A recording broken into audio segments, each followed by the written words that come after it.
You know, ladies and gentlemen, one of my favorite films from 2007 is Superbad, starring Jonah Hill and bloody hell, Seth Rogen. Holy shit, when that guy was actually likable and you can genuinely say he was funny.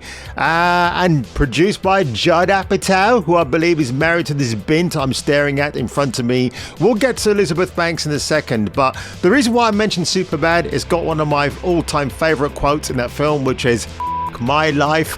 And I've been surrounded by absolute tards this week around me, especially when you get customer service reps ringing you out of the blue from a central heating company, completely f***ing up your entire timetable to get a section of your room reheated.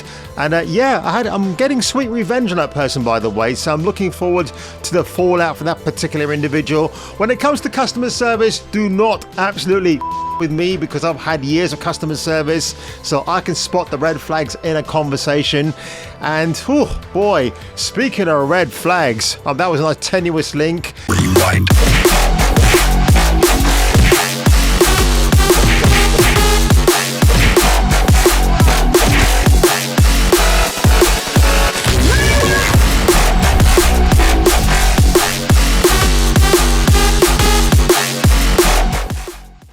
Elizabeth Banks, not Cockney rhyming slang for wanks, but hey, I'm going to adopt that and say that it is. She's in the news again, folks. Why is that? Because she still can't stop being butthurt about the reception to Charlie's Angels from, 2018?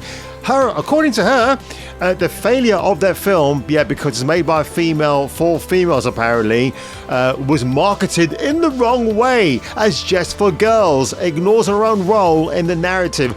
Obviously, she's the Bosley replacement in that film. You couldn't have Patrick Stewart playing Bosley. You couldn't bring back Bill Murray for that role, or the other dude who sadly passed away. I forgot his name now, but you couldn't bring him back. Nope, you just had to make it all female and all fantastic. And how did that go? Yep, straight down the pooper shooter. So here we go, folks. 2019, the official trailer for Charlie's Angels. It looks cringe already, but check out the Charlie's Angels trailer right now. Oh dear, I tell you what, back in 2019, 59,000 downvotes compared to a healthy 293,000 upvotes. Nothing to be sniffed at back then, but still, you got to look at the warning signs as they appeared back then, folks. Let's play this dreadful trailer. Don't call me angel. Oh, there you go. There's your messaging right there. Featuring this single by Ariana Grande, Miley Cyrus, Lana Del Rey. So no male singers, no guest appearances from Eddie Vedder, from Pearl Jam, or even John Bon Jovi. Nope, you can't have those dudes. You've got to have these chicks to ruin the lineup. I'm just going to go through some of this trailer. Oh my. Outstanding Angels. You have a new client? Who is she? I can't sleep at night. I'm the lead programmer on a product that can revolutionize. Ella Balinska! It's Ella Balinska, the purveyor of death to a franchise, to an MIP, and there she is. Little did we know, right, folks? Ooh, boy. Who are you? I'm Bosley. Yeah, you see? So I've never seen this film. So does she replace Patrick Stewart? Because we see him at the beginning saying, "Well done, Angels." So what's going on there, folks? Oh, God, she looks already effing irritating in this trailer. God, oh, bloody hell, look at that. I'm oozing sex appeal, says Ella Balinska. See, I'm mixing up the first and last letters now of this lady's surname. Oh, terrible, terrible. Let's fast forward a little bit. Oh, God. Oh, look at my face. Let's just go back to Elizabeth Wanks. Yeah. Actress / turned Elizabeth Banks, because she's not dead yet, and the day that happens, I think we'll all be bloody glad, has expressed regret over how her 2019 Charlie's Angel reboot was marketed. I think she was in favor of the marketing. You can't actually say it's because the marketing people screwed up. You allow them to do that? for it was just for girls, seemingly forgetting how herself was strongly contributed to the promotion of that movie. Yeah, I mean, she came with an absolute diatribe. Oh, look, it's Elizabeth Banks directing Charlie's Angel, probably misdirecting, I think, in this instance. I mean, when she appeared in 30 Rock, that's when I turned off. I thought, when she's out of this show, I'll go back and watch it again because I bloody fancy Katrina Bowden on that series. The Banks-ridden, more like grief-stricken, starring and directed woke reboot of the classic TV series. I'm not sure if I'll call it a classic TV series. It was iconic, but I did like the first Mac G film with Cameron Diaz, Lucy Lulu, and who was the other bird who was in it? Drew Barrymore. You tend to forget Drew Barrymore these days because she hasn't really got that impact that she did in the 80s and the 90s. Was unsurprisingly yet another example of modern Hollywood promoting misandry under the guise of empowering female entertainment. Or you could have played Dead or Alive volleyball. That would have been surprisingly okay. But one of my subscribers, Guy Du Bois, he mentioned the misandry quote in one of his comments on one of my videos recently.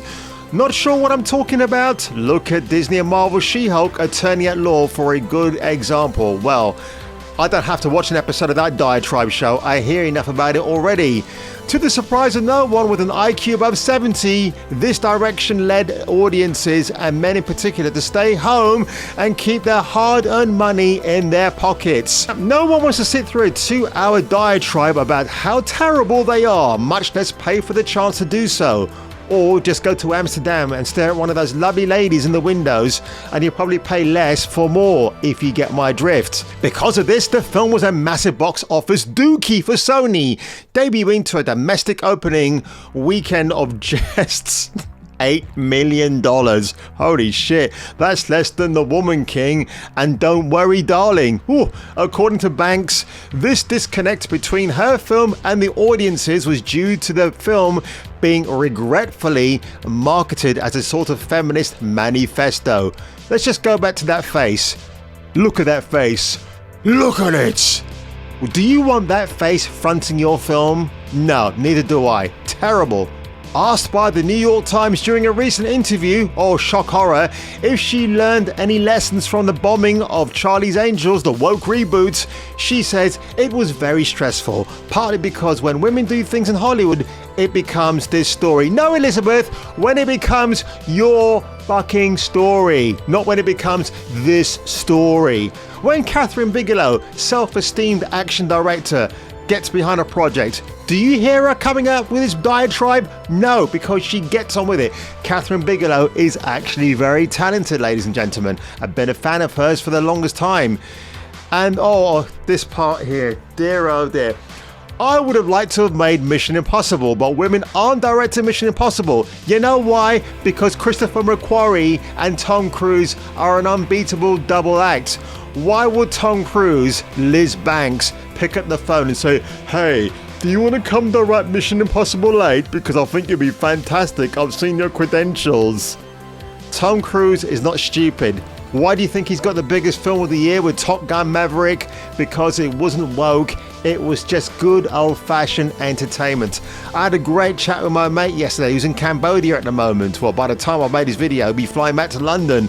And even he said to me, and this is a normie, he said to me, whatever happened to making normal films that entertain people? Why do you think I'm watching The Terminal List again on Amazon?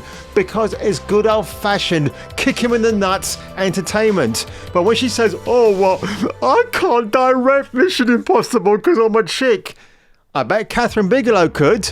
But she never got the call from Tom Cruise. I think she would have been an interesting choice, to be honest. I wish that movie had not been presented as just for goyles, because I didn't make it just for girls, Banks lamented. There was a disconnect on the marketing side. No, because you're irritating, Elizabeth Banks. Nobody likes you. This is the same chick who was Betty Brant in the Sam Raimi Spider-Man films. How did that happen? So she talks about The Rock on a CGI screen and that a woman couldn't direct him. but she's claiming it. It's a feat. She's playing the victimhood. You know what I mean? She's like, oh, woe is me, I'm a woman. No, and by the way, folks, yeah, this is shocking, isn't it? I am slagging off a Caucasian blonde-haired woman. But in this case, folks, she hasn't got big knockers. She's not likable in the way that I like women. She's Elizabeth freaking Banks, and she's insufferable as hell. I will say no more. I am pissed today, folks. I've had a shit week, and what makes me feel good about the end of my week is to actually sit down, make these videos for you guys and girls, because I know you give me such a rapturous reception, and by golly, may that long continue. And she is absolutely irritated. I can't go on this article anymore, folks.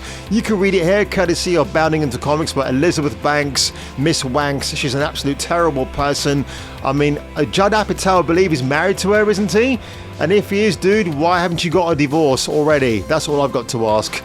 But on that one, folks, and boy, if you thought this video was cringe, wait until you see the next one. If you enjoyed this video today, make sure you leave a like, make sure you comment and subscribe. And if I were you, and if you were me, don't watch any more Liz Banks movies because she's a terrible person.